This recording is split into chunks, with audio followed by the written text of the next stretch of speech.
What does Utah football look for when adding players through the transfer portal? We're talking about that on today's Locked On Utes. You are Locked On Utes, your daily podcast on the Utah Utes. Part of the Locked On Podcast Network. Your team every day.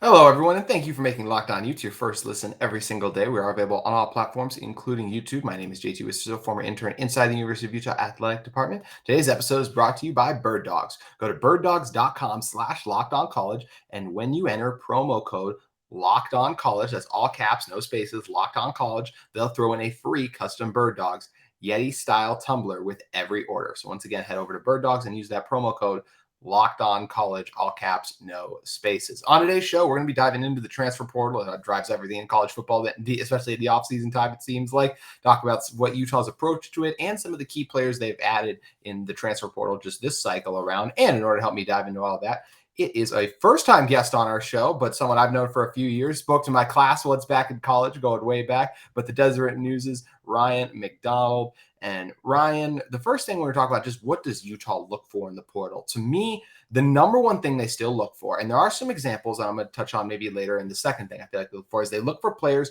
who can immediately help them win right now and fill obvious needs for them. I look at 2 years in a row that, look, last year you lost Evan Lloyd. You're like, I feel like we could use another linebacker. Let's go get Mahmoud Diabate. You lose Diabate. I feel like we could use another impact linebacker. Let's go get Levani Damuni. Well, our pass rush wasn't great last year. Most of the guys are coming back, but it can't hurt to add a former 4-star in Logan Fano, right? Like just these key players, even a corner on the outside. We need some more experience there. Let's go in and get Miles Battle. They do a good job filling their needs to me with these veteran guys. I mean, I guess Logan Fano's not a veteran guy, but that's just a really high upside guy that I do think if it wasn't for some injuries, might have even been able to play for BYU last year. So just especially like Damuni is like all Pac-12 guy. I mean, he is a phenomenal linebacker. So just you get these guys who are win now type of players that fill obvious needs. And I think that is the right way to attack the transfer portal.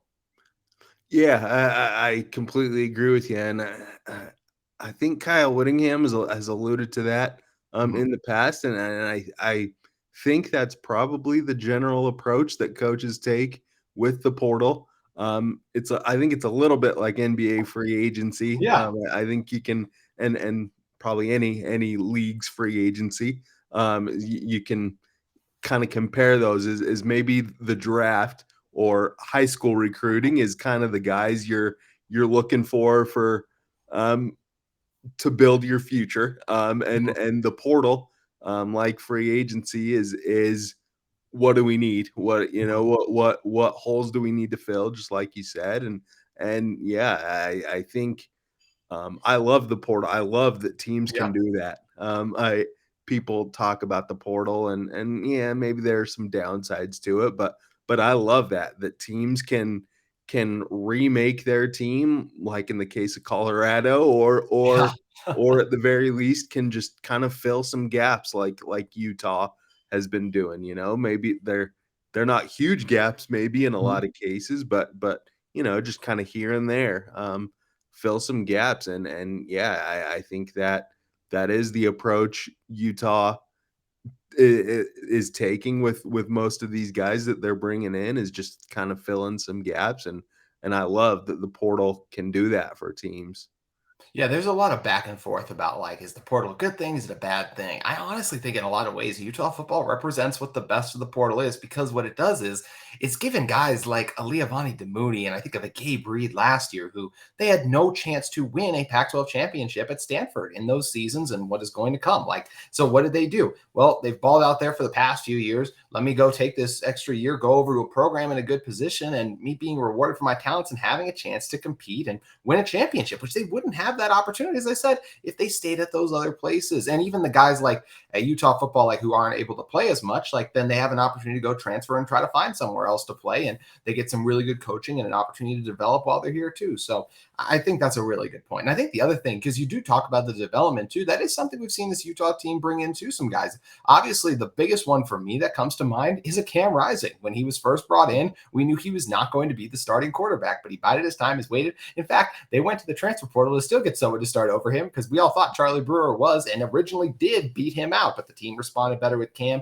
and Cam was inserted into the lineup, and he's been there ever since and done a great job, obviously. Or even a Jaquindon Jackson. Now, did he pan out exactly how they thought he would as a quarterback? No, but dang if he doesn't look great at running back right now. So that's where I do think it's the balance. And I think of a guy like a Landon King, we'll touch on a little later, but like Utah's top two tight ends should be Brant Kuithe and Thomas Yasmin. There's a world where Landon King, though, is involved in this passing game this season, and I think would have to be the favorite, at least when I look at the depth chart right now with Yasmin and Kuithe leaving after this year, to be the guy next year. So I do think they do a good job adding some of that future talent you alluded to as well. Yeah. Everything you said, I think is spot on. And to me, and stop me if we're moving too fast, but to me, that has been an interesting thing to realize with Utah's additions in the portal, especially landing a guy like Landon King. Mm-hmm.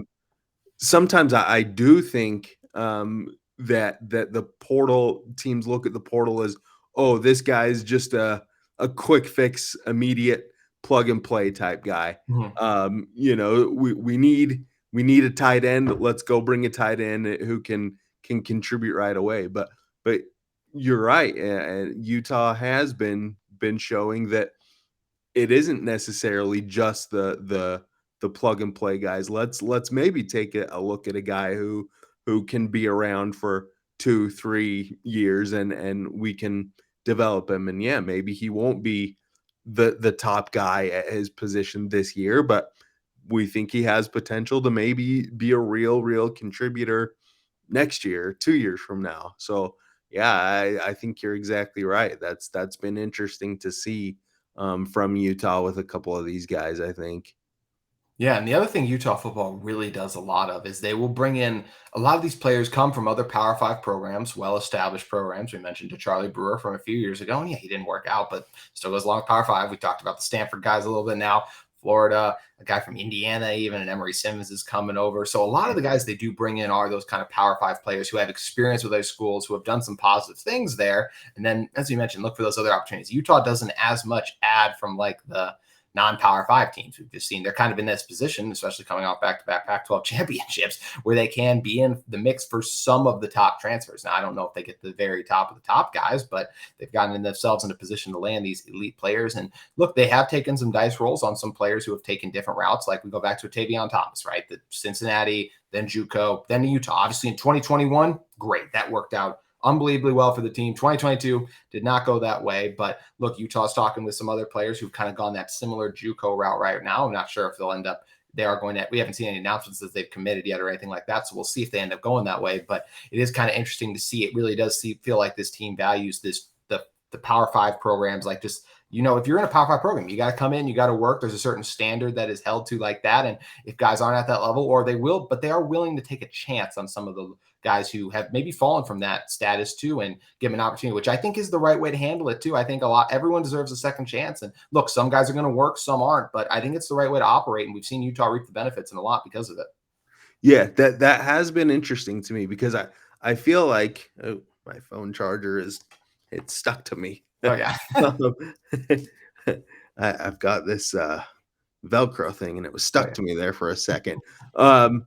That's been interesting to me because I feel like a Power 5 program especially can maybe kind of go one of two routes. They can go a G5 player who's been really productive at the G5 level, or maybe go with get some kind of P5 guys who maybe haven't been as productive. Obviously, the perfect world is some guy from Alabama who's been really productive wants to transfer for whatever reason, and you somehow land that guy. but that's probably not going to happen as much. So it has been interesting to me, especially this in the last week or so with Micah Pittman and Landon King, and Bam. You see that they've gone with guys from Power 5 programs who maybe are a little bit flyers in some cases, as opposed to going for finding some G5 guys who could move up to the next level. So that has been interesting. And like you said with Tavian Thomas, and that Utah's not going to do that every time. That I'm sure if there's a guy from a G5 program out there that they really like, they would go after him. But that has been interesting to me to see lately that they've gone with the P5 route, maybe some flyers on some more P5 caliber type guys, as opposed to G5 productive guys. Yeah, there's a lot of different ways you can approach it, and it's interesting to see all the different ways that Utah has handled it. And we've already talked about a couple of these guys a little bit that we think will pay big dividends come the fall. We're going to talk about them a little bit more in a moment. But first, I want to talk to you guys about our friends at Birddogs. Fit, when you're talking about Birddogs, a look better and feel great wearing Birddogs. Comfort, their stretchy fabric makes look great, and they're comfier than my other shorts and pants. They're also versatile. They give me the freedom to wear one pair of shorts and pants on the golf course, to a meeting, a date, or hanging out with friends.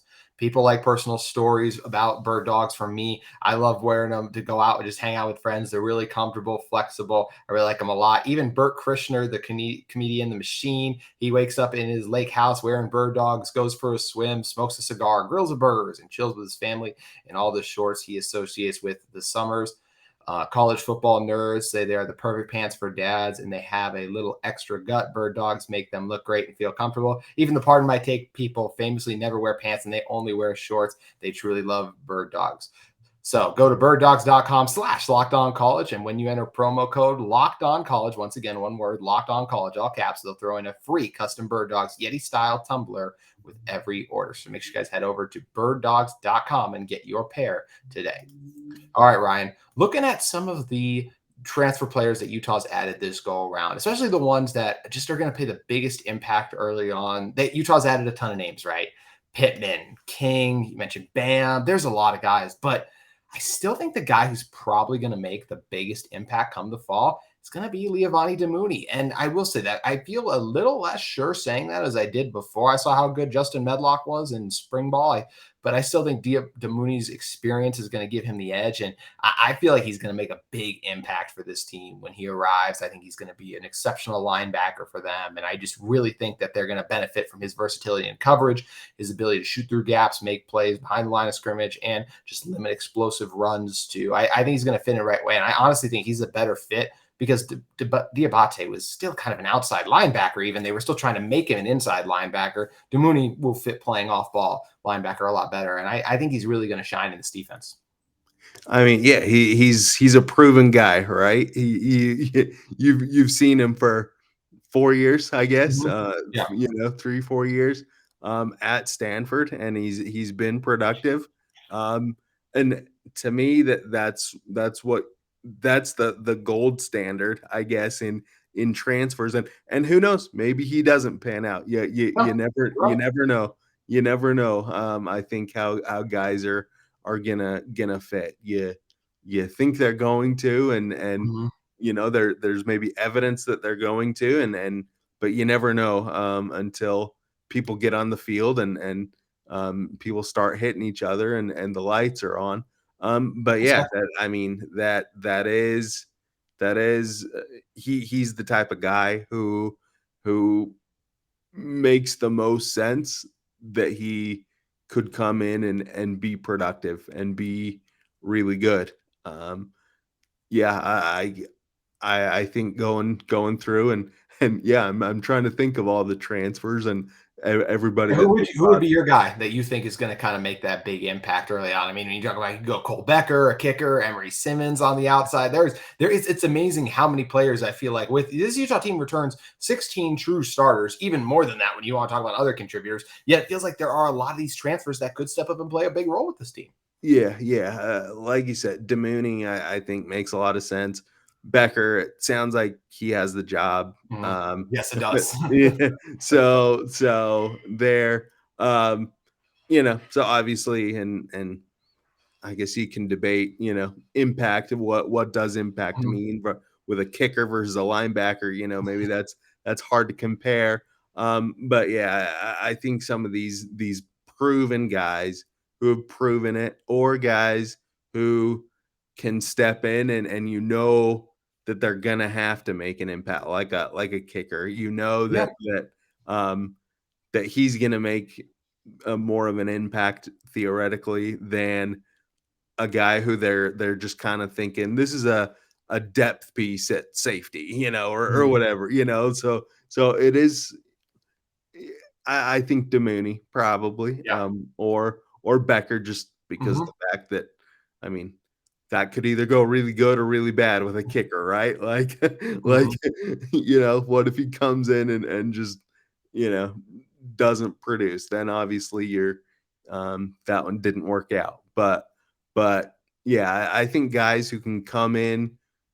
I think the recipe for success is guys who have shown in the past that they can be productive, and guys who kind of have a role carved out for them already, that they're probably going to be on the field a lot.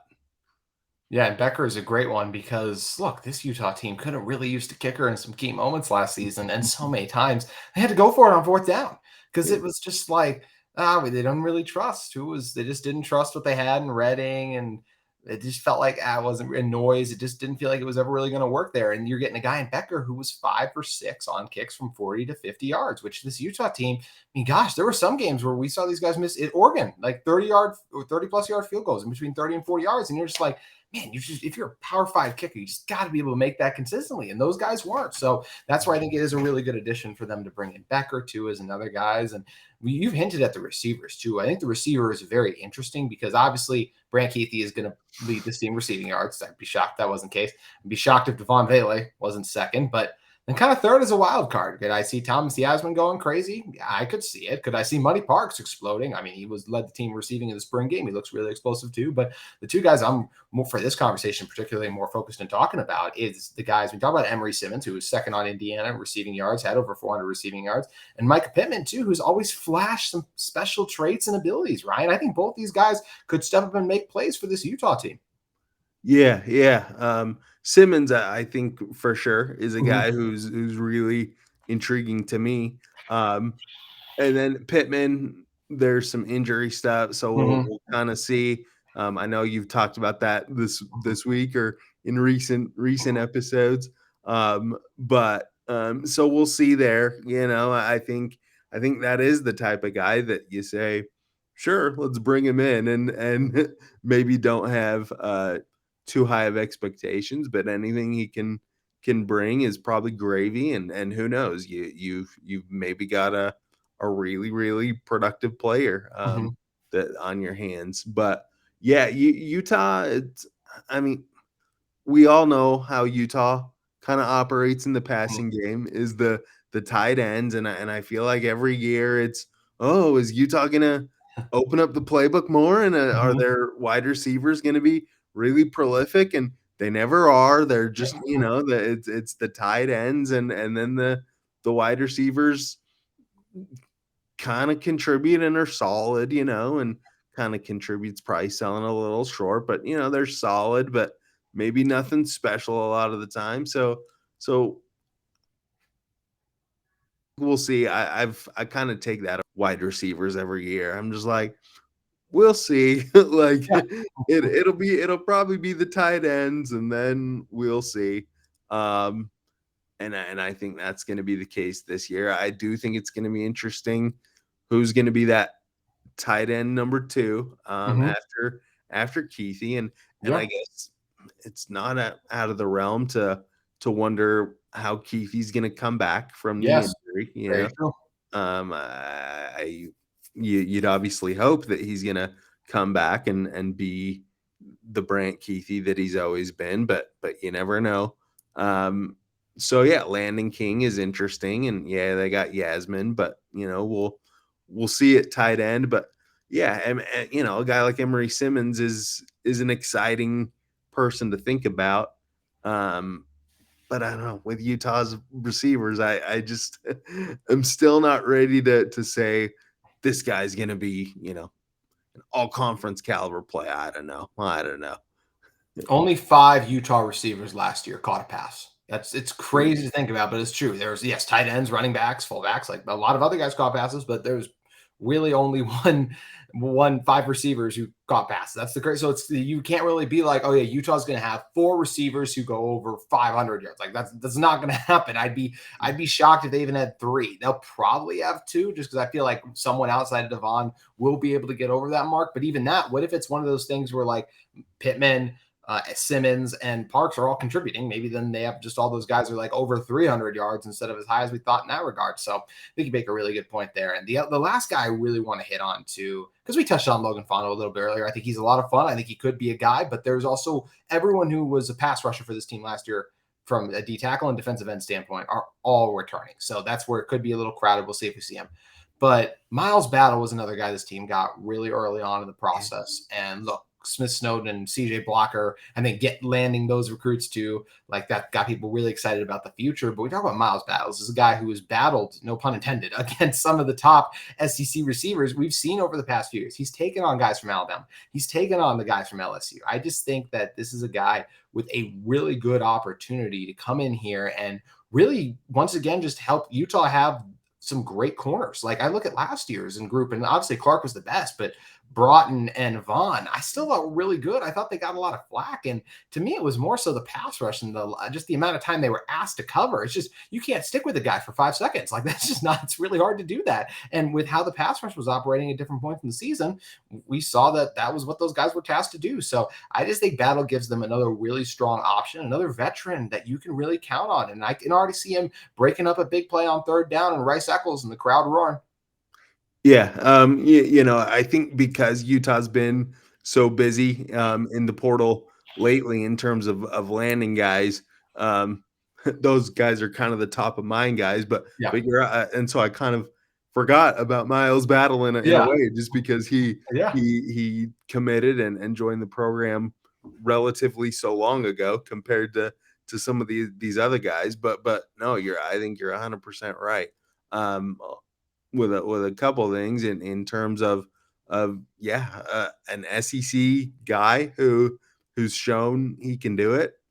Yeah, the again, like I said earlier, to me, you never know until the lights come on. You never know exactly how all these guys are going to shake out. But yeah, I think all the signs are there that a guy like him is going to be really productive. And alluding to what you talked about, some of these recruits like Smith Snowden, you know, obviously a big time get, but yeah, like we were talking about at the beginning, high school recruiting is kind of like the NBA draft. You know, it's kind of for the future. And so yeah, let those guys develop. Let the kids coming in from high school develop and see how they pan out. And in the meantime, yeah, you can theoretically plug and play a guy like Miles Battle, if you need to. If your guys like the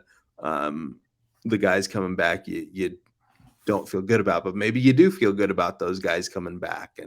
And I think that's an interesting thing to me, going back for a minute to the wide receivers, is you do have guys like Vele and Parks who are proven. So that's going to be, I think, interesting to me at wide receiver, is seeing how some of these transfers fit in. Are they going to supplant the guys who we know what they can do, or is it going to be the guys who know who we know what they can do, like Parks and Vele? Are they going to be the main guys? And probably so, but we'll see. That's going to be an interesting thing to watch for sure, I think.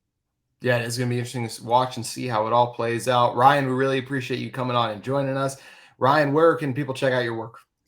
Deseret.com.